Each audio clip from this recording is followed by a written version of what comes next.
Hey guys, it's Josiah here back again with another video. Today I actually want to walk you through the 5 key lessons that I learned, right, while scaling my agency to $50,000 per month, right?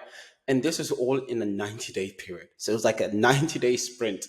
And I honestly believe these were the 5 things that once I learned, like helped me like skyrocket the business. And not only that, like I still use them till this day, right? And I want to walk you through each and every single one of them so that you can actually take that, implement it into your agency. And most of them are like mindset and like the way I thought about them, right? And actually start seeing results as soon as possible.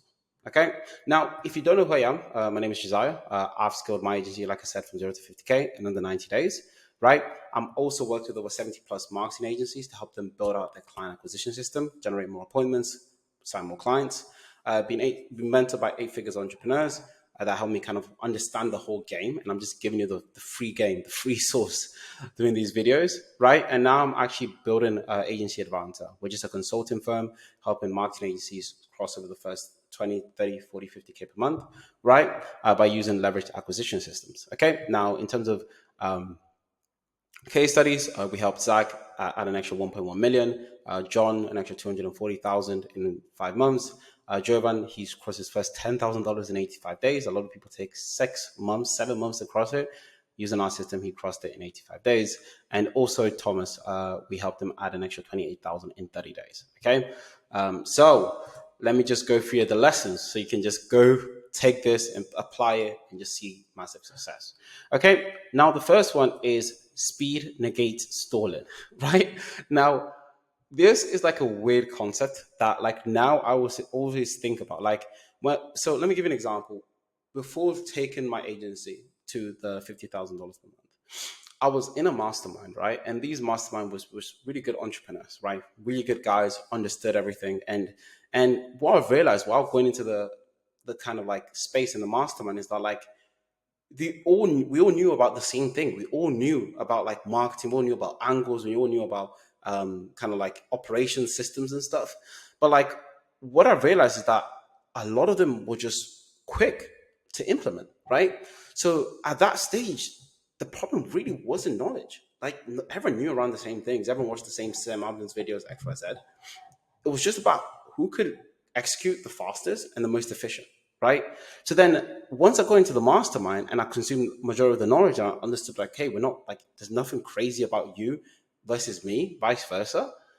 I then put all of my time executing, being the fastest one to execute and being the fastest one to ask for feedback. Okay. And that just made me like skill so much faster because all I was doing, I wake up at 5 a.m., drink coffee, and all I do for the first 7 hours a day is just execute on whatever was in the mastermind or whatever things I had to do. And I'll make sure I'll be the fastest one to do it. Right. And what I realized, like, I kind of like my co-founder used to always say is like we move so fast that we can't even think about procrastinating. Like that's where you want to be. You want to move so fast that you can't think. Like you can't think about procrastinating because like it's like, should I send this email? Oh, the email's already sent. Should I do this? It's already done. Right? So you want to move at the pace that is so fast that like you can't procrastinate and watch YouTube videos for 3 days. Right? You just can't do it because you're just moving again fast, fast, fast. Right? And this literally is the mindset you want to do if you want hyper growth. Now, this is not for all people. If you want to just chill at home, watch Netflix, enjoy life, go on walks, by all means do it. But if you want hyper relevant growth, like growth that like people look at like, what the flip did you do? Then you need to incorporate speed in every single area of life. Time yourself on task. Do things really, really fast. Okay? Right? Because it negates stalling. All right? Now, the next thing is working with winning clients. Now, this is going to be more relevant after you hit that $5,000 to $10,000 per month.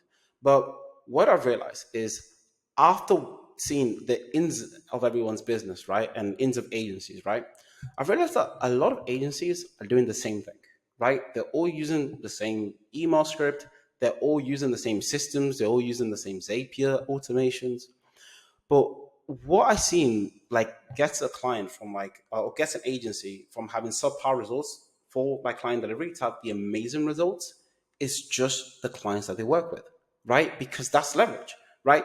If you work with clients that can't sell, that has no social presence, that do know what the flip they're doing, right? it's very hard to get them results. Okay, it's really, really, really hard because like they don't even have case studies. How are you meant to show credibility without case studies, right? But if you already work with clients that are doing $1 million a year, right, or they already have case studies, they're posting content, they're doing all the necessary steps. You're just going there to amplify their business. So what you want to do is find clients that are already winning and help them win quicker, faster, less stress, and actually just do more what they're already working, right? And I'll give this into perspective, right? Like one client can literally drain 30, 40, 50 hours. Like one bad client can drain that many hours of your time.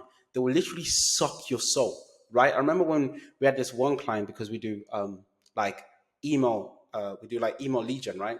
And they were just critiquing the script. They were just saying, I don't want my name to be mentioned there. I don't want this to be mentioned. I don't want this mentioned. It's like, we're like doing service delivery with handicaps, right?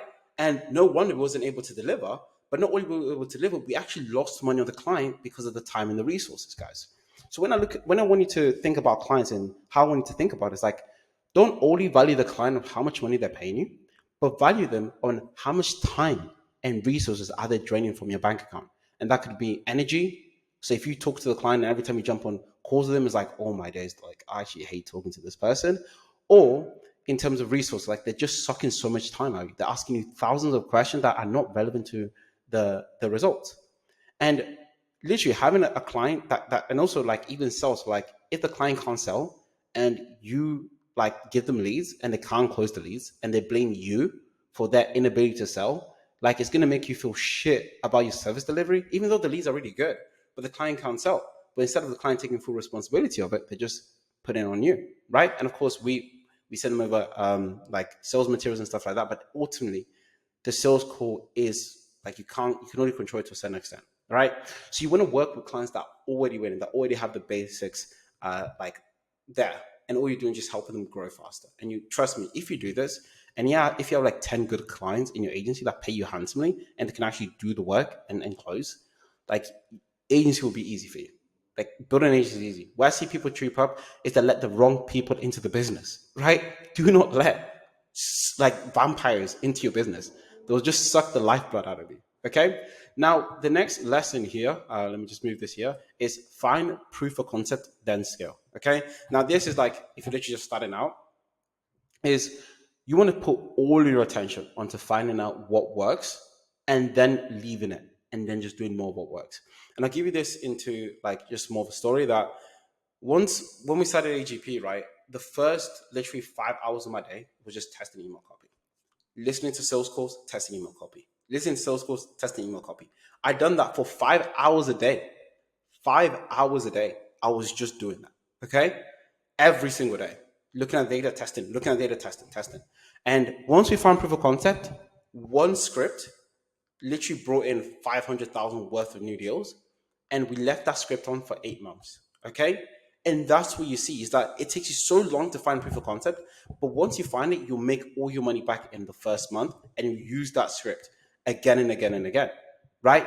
So if you're not getting like results from what you're doing, it's because you haven't found proof of concept, especially in appointments. If you haven't booked appointments, it's like you just no one wants what you're offering. So you need to keep testing what you're offering until someone wants it. And then when enough people want it, show it to more of them, show it to more of them people, right? And more of the right people and get it in front of more of the right people. Increase in volume, generating more, like scraping more leads and scale via that. Okay. Because a lot of people trip up in terms of like why my agency is not scaling is because you don't have any proven metrics. You haven't done like you don't have anything to offer, right? And that's just a harsh reality. So once you literally focus on finding proof of concept on your marketing and appointments, like the sales will take care of themselves. If you jump enough sales calls and you do role play, you do training, like the sales will take care of itself, right? And that's it. Like just find proof of concept and then just scale that. Okay. And the next thing as well is what I see a lot of people get like hooked up on is centralization, right? Or decentralization. It's basically you scale to 10K per month. You got 5 clients and you just probably got like 2 team members, right? Now everything revolves around you because all the systems are in your head, all the information is in your head, and everything is in your head. And I'll give you an example. So once we hired our basic delivery team of booking appointments for the clients and ourselves, right? And they kept asking me for a lot of things. Like they kept coming to me for every single problem like how to do this, how to do that, how to do this, how to do that.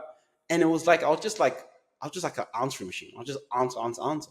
And then I just thought to myself, like, this is so inefficient. It's like draining time because you're just task switching. You're just switching tasks, switching tasks. So then what I decided to do is one day I just wrote out a big FAQ document, right?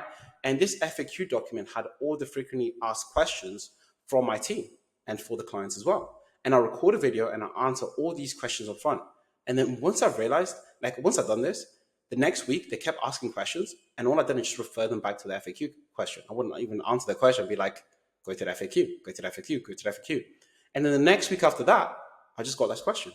The week after that, I got even more less questions than the week before. And then I got to a point where like I'll open Slack, we'll just be calm because everyone knew what they were doing, right? Everyone knew. They didn't come to me for information. If they wanted information, they'll go to the SOPs, to go to the FAQ question, right? So what you want to do is literally like put everything that you know, and I'll put this into a few buckets: marketing, sales, delivery, also communication. When we put communication, finance, I'll put everything you know into Notion. I use Notion personally. People use ClickUp. I don't like ClickUp, Notion, but I'll use Notion or Google Doc if you don't want to pay for Notion. And I'll put all the systems in my head there, right? And I'll put it like I'm literally teaching someone, like I'm building a course, but I'm doing it internally, right? That way, once you get new team members on board, instead of you training them, video and content will train them. That's another form of leverage, okay? And that video will do all the heavy lifting for you. That all you want to do is, if you just don't want to talk to them, is just do a one-on-one check-in to make sure they're following the systems right, to make sure they have any questions. And if they do have any questions, again, you can just make an FAQ document that answers all the questions.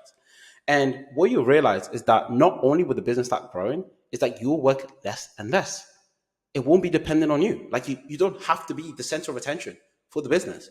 And not only we have a nice time doing this, is that you're gonna have an easier time in business because all you're gonna be left with is the high ROI skill, generate more appointments, but doing sales calls. And you can actually decentralize yourself from sales calls by putting all what you know about sales in an SOP and giving off to someone else. Okay, so if you don't, if right now you do not have a hub, I like to call it an SOP hub, a hub of standard operating procedures in your business, start on it as soon as possible. Because the quicker you get everything out of your head, the quicker you can start scaling without you being involved in the day to day. Okay, so that's the fourth lesson.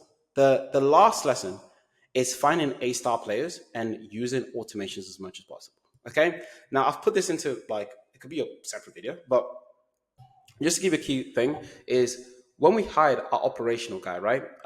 Mars, when we hired him, right? He was like a tech guy from data analyst, stuff like that. He does engineering. And when he came into the business, I literally felt like weight being lifted off me, right? Because he was doing all the client support, he was doing all the tech. And if you guys don't know anything about like the tech, setting up emails, lead scraping, he's done all of that. And the way he learned was crazy. He went through the whole SOPs. And guys, that's like 6 hours worth of content in like one day and started generating results, right? And I've never seen an employee move this quick, right? And what happened is that like I was literally not involved in the day to day. Like I was like, any updates? He'd be like, no, everything's cool. And like I checked, looked over his work, everything was cool. And I was like, wow. So like Alex and Moses says, it's like you're trying to find as many A players as possible in your team. It's like, imagine like a football team, right? Like let's say Real Madrid, right? Bellingham, they've just got Mbappe, like all these key players, right? All Real Madrid as well with Ronaldo, Pepe, all of them guys, right? Like that team was so built, like it was built like a machine, right? Right now we see him in Manchester City. It's like built like a machine, right? And like every single player is like an A-star player. So you want to treat your business as like a football team. Like you really want A-star players in your football team, right? So you go into the market, you find the best players, you recruit them in your team, and they're the best players that if they learn how to kick, they learn how to save a goal, the goalie, right? They will just be performing on your behalf and generating revenue. In football terms, scoring, going up, winning games, things like that. Okay? And you just act like the manager, the one that controls the system, puts people in the right spots, and makes sure they have the right system.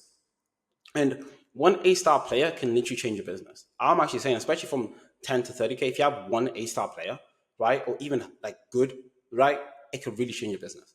So if you don't have one like that right now and you're struggling about delegating things on, it's just like if you can't delegate, it's like you haven't made it clear enough or you don't have the right person to actually follow the system, right? If someone follows the system and they can follow it to a T, like delegating is no problem. Okay. And then the next thing is just using automations. Now, you can use automations in terms of transferring data. So every time you get a positive reply, notificate someone and then communicate with someone. But what we realize is that communication makes a lot of things easier.